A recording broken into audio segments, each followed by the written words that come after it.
कि आप भी म्यूचुअल फंड में इन्वेस्टमेंट करने का प्लान कर रहे हैं तो यह वीडियो सिर्फ और सिर्फ आपके लिए है। यह वीडियो बहुत ही खास होने वाला है क्योंकि इस वीडियो में मैं बताऊंगा आपको म्यूचुअल फंड होता क्या है और म्यूचुअल फंड एलोकेशन के बारे में, जो कि बहुत इंपॉर्टेंट फाइंड को रखने की कोशिश करूंगा इसमें। अगर आप म्यूचुअल फंड में एकदम बिगिनर हैं तो आप वीडियो को मिस नहीं करिएगा, क्योंकि अब मैं बेसिक से एडवांस तक इस वीडियो में बताने की कोशिश करूंगा कि नए लोग म्यूचुअल फंड में कैसे इन्वेस्ट करें, और एडवांस लेवल में बताने की कोशिश करूंगा। गलत इन्वेस्टमेंट से आप बिल्कुल बच सकते हैं क्योंकि पैसे की बात है।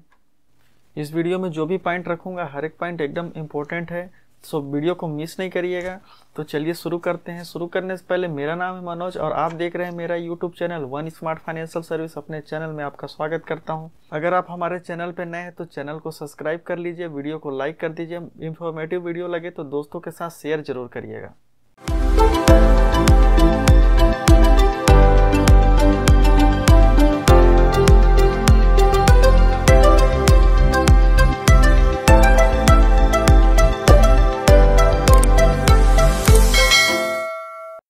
म्यूचुअल फंड एलोकेशन के बारे में बात करने से पहले बात कर लेते हैं म्यूचुअल फंड होता क्या है। बेसिकली बिगनर लोगों को पता नहीं होता है, नए लोगों को पता नहीं होता है कि म्यूचुअल फंड होता क्या है। म्यूचुअल फंड एक प्रकार का कॉमन फंड होता है जहाँ पे हमारे जैसे लोग, आपके जैसे लोग एक म्यूचुअल फंड कंपनी में इन्वेस्ट करते हैं पैसा, उसे फंड मैनेजर के द्वारा मार्केट में इन्वेस्ट किया जाता है। फंड मैनेजर काफ़ी एक्सपीरियंस होते हैं, उनके पास काफ़ी ज़्यादा एक्सपीरियंस रहता है। डायरेक्टली हम किसी भी शेयर को खरीदेंगे तो हमारे लिए बहुत हाई रिस्क हो जाता है, लेकिन फंड मैनेजर वहाँ पे एक्सपीरियंस वाले रहते हैं, उनके लिए उतना ज़्यादा रिस्क नहीं होता है। वो फंड को प्रॉपर मैनेजमेंट करते हैं, उनके लिए उसी काम के लिए उनको रखा गया है। तो जैसे हम यहाँ पे डिस्प्ले पे देख पा रहे होंगे, यहाँ पे जो AUM है, यहाँ पे हम पैसा जमा करते हैं, वहाँ पे जमा होता है, म्यूचुअल फंड में जमा होता है, जिसको बोला जाता है asset under management. Asset under management में पैसा जमा होता है, एक वहाँ पे फंड मैनेजर होते हैं।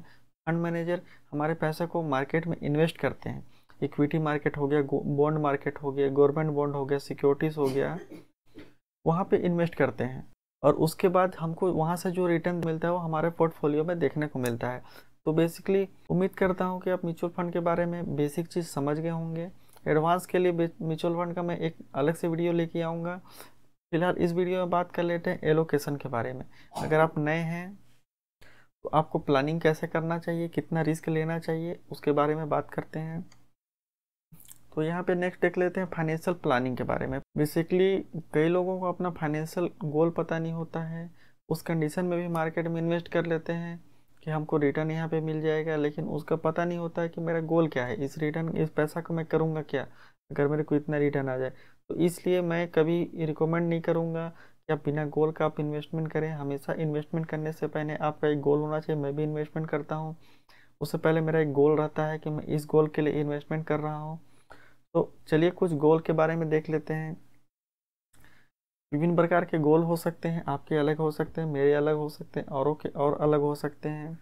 तो बच्चों के पढ़ाई के लिए एक गोल हो सकता है, दूसरा बच्चों की शादी के लिए हो सकता है, तीसरा घर बनाने के लिए हो सकता है, चौथा न्यू कार के लिए गोल हो सकता है, पेंशन प्लान के लिए गोल हो सकता है, रिटायरमेंट प्लान के लिए गोल हो सकता है। गोल विभिन्न प्रकार से हो सकते हैं।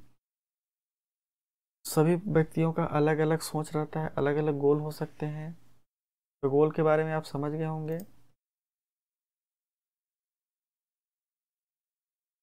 नेक्स्ट बात कर लेते हैं रिस्क के बारे में।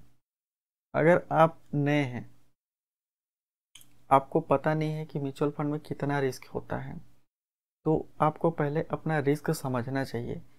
इसलिए इस वीडियो को आप पूरा अंत तक देखिए, मैं इस पे रिस्क भी समझाने की कोशिश करूँगा।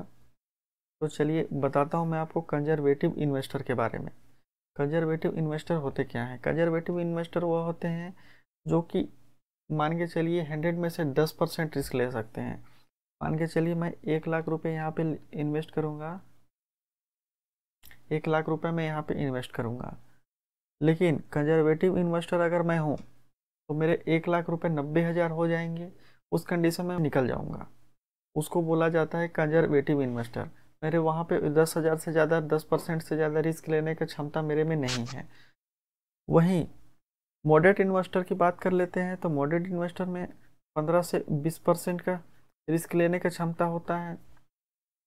जैसे मान के चलिए आज मैं 1,00,000 रुपये यहाँ पे इन्वेस्ट किया हूँ, वही मेरा 1,00,000 85,000 हो जाते हैं, 80,000 हो जाते हैं, तब तक मैं मार्केट में हूँ, क्योंकि मेरे को इतना 20% रिस्क झेलने की क्षमता है। तो उस कंडीशन में जो इन्वेस्टर उस कंडीशन को सोच के जो इन्वेस्ट करते हैं उनको बोला जाता है मॉडरेट इन्वेस्टर। मॉडरेट इन्वेस्टर में यह होता है कि मीडियम रिस्क लेने का क्षमता होता है, कंजर्वेटिव में कम रिस्क लेने का क्षमता होता है। वहीं अग्रेसिव इन्वेस्टर की बात कर लें तो अग्रेसिव इन्वेस्टर में 20% से लेकर के 50% तक का रिस्क लेने का क्षमता होता है। यह हाई रिस्की होते हैं।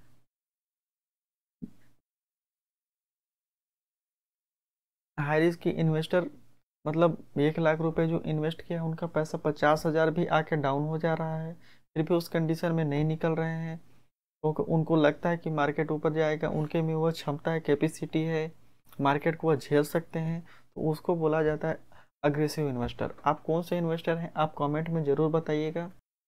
तो चलिए नेक्स्ट बात कर लेते हैं फाइनेंशियल प्लानिंग पीरियड के बारे में। फाइनेंशियल प्लानिंग पीरियड होता क्या है, जैसे कि हम आज इन्वेस्ट कर रहे हैं तो हमारा पीरियड क्या है, 15 साल का है, 20 साल का है, 25 साल का है, 30 साल का है, कितना साल का हमारा पीरियड है, इन्वेस्टमेंट का पीरियड हमारा कितने साल का है, तो उसको बोला जाता है financial period, financial planning period. तो जैसे कि आप यहाँ पे देख पा रहे होंगे, अगर मेरा पीरियड 5 साल का है, मान के चलिए आज मैं इन्वेस्टमेंट करता हूँ, 5 साल में मेरे को लेना है कार या घर, तो उस कंडीशन में मैं आपको सलाह दूंगा कि आप हाइब्रिड फंड एवं बैलेंस एडवांटेज फंड में निवेश करें, क्योंकि इस फंड में जो रिस्क होता है वो लो रिस्क रहता है। क्योंकि इसमें इक्विटी के साथ डेप्ट दोनों में कॉम्बिनेशन इन्वेस्टमेंट किया जाता है। डेप्ट बोले तो जो गवर्नमेंट बॉन्ड सिक्योरिटीज होते हैं वहाँ पे इन्वेस्ट किया जाता है, ये इक्विटी से बहुत अलग ही होता है, यहाँ पे रिटर्न कम देखने को मिलता है, प्लस साथ में इक्विटी भी किया जाता है, पर इक्विटी में कम इन्वेस्टमेंट किया जाता है यहाँ पे, तो उस कारण आपका रिस्क हो जाता है कम, और कम समय में कम रिटर्न देखने को मिलता है, पर रिटर्न सेफ रहता है यहाँ पे। तो इसके लिए आपको 9 से 10% रिटर्न देखने को मिल जाएंगे। यह लो रिस्की होता है, आप यहाँ पे इन्वेस्ट कर सकते हैं। नेक्स्ट बात कर लेते हैं, अगर 5 से 15 साल का आपका पीरियड है तो उस कंडीशन में आप लार्ज कैप फंड में भी इन्वेस्ट कर सकते हैं, क्योंकि इसमें आपका भारत के सबसे बड़े कंपनियों में पैसा लगाया जाता है, जहाँ पे पैसा आपका पूर्णतः सेफ रहता है, लंबे समय में काफ़ी अच्छा रिटर्न देखने को मिल सकता है। तो यहाँ पे जो रिस्क रिटर्न होता है 15 से 18% आपको देखने को मिल जाता है, यह लो रिस्क होता है, आप डिस्प्ले पे देख सकते हैं। वहीं 10 से 15 साल का अगेन एक मीडियम रिस्क लेने की क्षमता है, वहाँ पे मीडियम रिस्क में के साथ साथ आपको मीडियम रिटर्न भी देखने को मिलेंगे। तो उस कंडीशन के लिए आपको मिड कैप में इन्वेस्टमेंट करना चाहिए। मिड कैप में होता क्या है कि भारत के मिड कंपनी में पैसा लगाया जाता है, न बड़ा में लगाया जाता है न छोटा में, मिड कंपनी जो भारत के सब मिड हैं उस पे पैसा लगाया जाता है। यहाँ पे रिटर्न आपको 12 से 15% देखने को मिलता है, वहीं रिस्क इसमें मीडियम होता है। नेक्स्ट बात कर लेते हैं 15 से 20 साल के लिए हम कौन से फंड में इन्वेस्ट कर सकते हैं। तो इसमें स्मॉल कैप में भी आप कर सकते हैं। स्मॉल कैप में आप इन्वेस्टमेंट करेंगे तो इसमें हाई रिस्क ही होता है, हाई मतलब बहुत ही ज़्यादा रिस्क होता है। इसमें जो 50% वाला बताया मैं आपको कि 20 से 50% जो रिस्की ट्रेडर होते हैं वो इसमें इन्वेस्ट कर सकते हैं, रिस्की इन्वेस्टर होते हैं वो ये इसमें इन्वेस्ट कर सकते हैं। तो आप कौन से इन्वेस्टर हैं वो आपके हिसाब से यहाँ पे डिसाइड होता है, तो आप यहाँ पे इन्वेस्ट कर सकते हैं। नेक्स्ट बात कर लेते हैं मल्टी कैप फंड के बारे में। तो मल्टी कैप फंड जो होता है 12 से 14% यहाँ पे रिटर्न आपको देखने को मिल जाता है मल्टी कैप में। वहीं रिस्की हाई होता है, क्योंकि इसमें तीनों प्रकार का फंड मिला करके बनाया जाता है, large cap, mid cap, small cap, तीनों फंड यहाँ पे मिक्सअप होते हैं। यहाँ पे रिस्क जो होता है हाई रिस्क होता है, तो इसमें भी आप इन्वेस्टमेंट कर सकते हैं अपने रिस्क के हिसाब से। उम्मीद करता हूँ कि यह चीज़ आपको समझ आ रहा होगा। अगर आपको समझ नहीं आया है तो नीचे हमारा नंबर दिया गया है, उसमें पर्सनल व्हाट्सएप पे हमसे जानकारी ले सकते हैं। नेक्स्ट बात कर लेते हैं कंजर्वेटिव इन्वेस्टर के डाइवर्सिफाई के बारे में। पोर्टफोलियो डाइवर्सिफाई कैसे रखें कंजर्वेटिव इन्वेस्टर अगर हैं तो। अगर कंजर्वेटिव इन्वेस्टर हैं तो आप यहाँ पे देख सकते हैं कंजर्वेटिव में लो रिस्क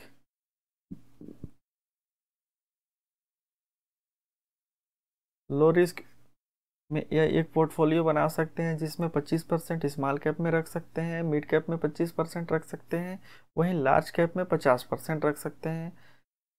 यहाँ पे आपका पैसा भी सेफ रहेगा, रिटर्न भी ठीक ठाक मिल जाएगा।